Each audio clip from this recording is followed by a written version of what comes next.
Okay, today we're going to take a look at Australia and looking at where people choose to live and why. Okay, what I want you to do is put this in your notebook just like you would normally do during the school year. And at the end, you're going to answer a few questions. Those questions, I think there are 10 of them, which put them on a separate sheet of paper or you can type them up and email them to me. All right. Now, location of Australia. It is considered both a continent and a nation. Okay, so it's both. It's not just a continent, it is also a country. All right. It's about 2,000 miles below Asia, which is why it is always referred to as the land down under. That means that basically Europeans, when they were doing their exploring around this region, they didn't notice Australia.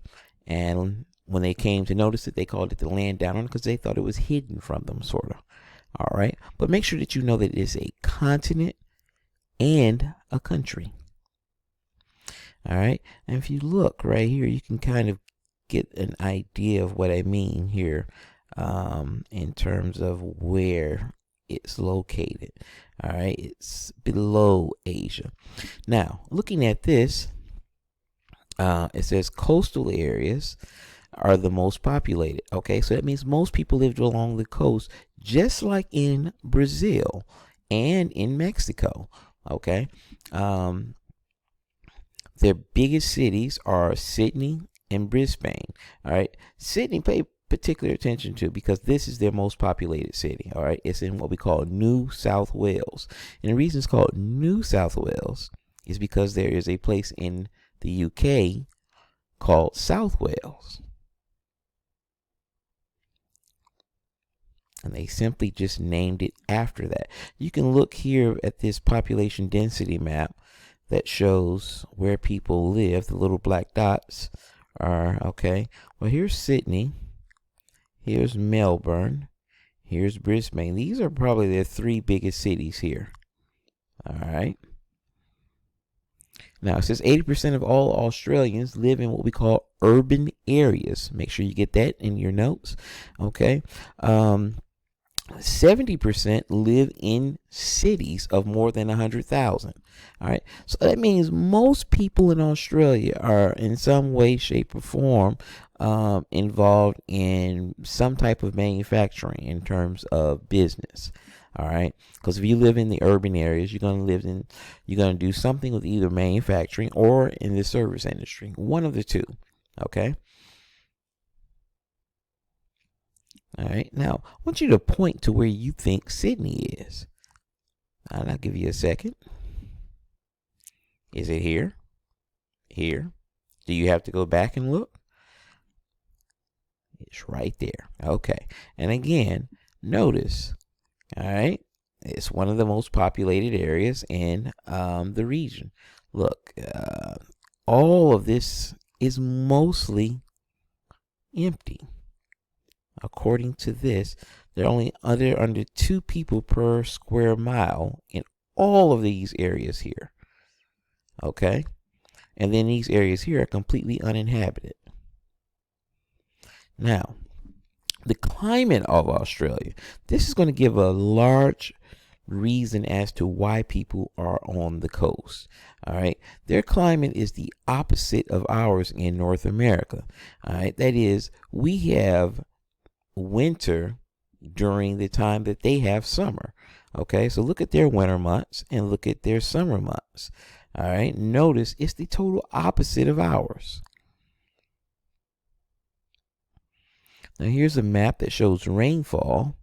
Notice again that the rainfall largely falling along the coast.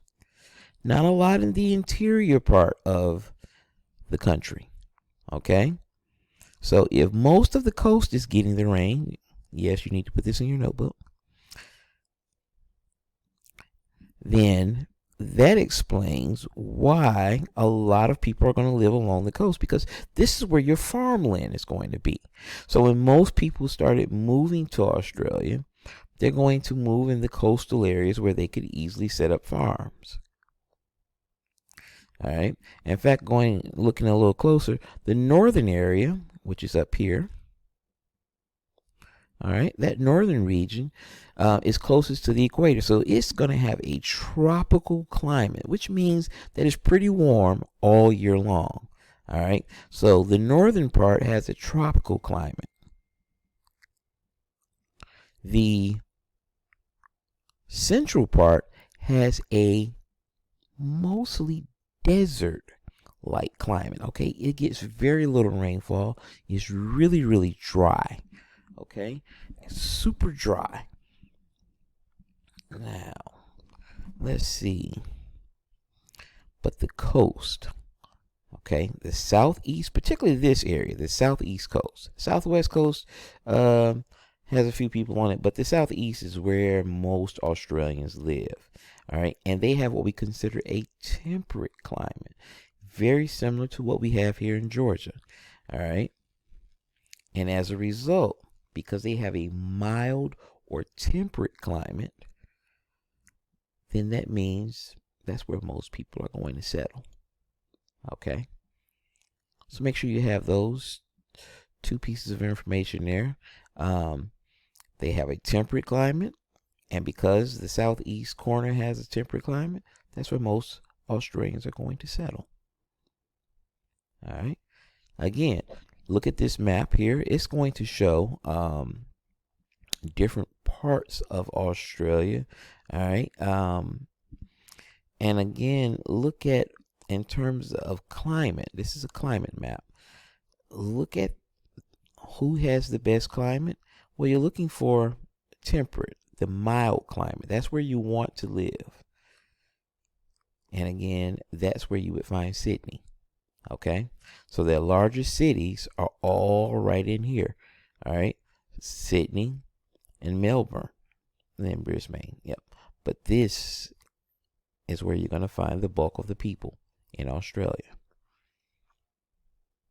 Now, this area, hold on, that's in red or orange, whatever color you think that is referred to as the outback. Okay, the outback is the interior. It's dry, really country or rural. Okay, and this is where you have very few settlements. Now, instead of farming, because you're not going to farm in this because it's pretty dry. So instead of farming out there, there's not, now it does say, notice here, including vast expanses of grazing land. All right, so there are farmers that they don't raise cattle there, but they raise other animals like sheep and that kind of out there.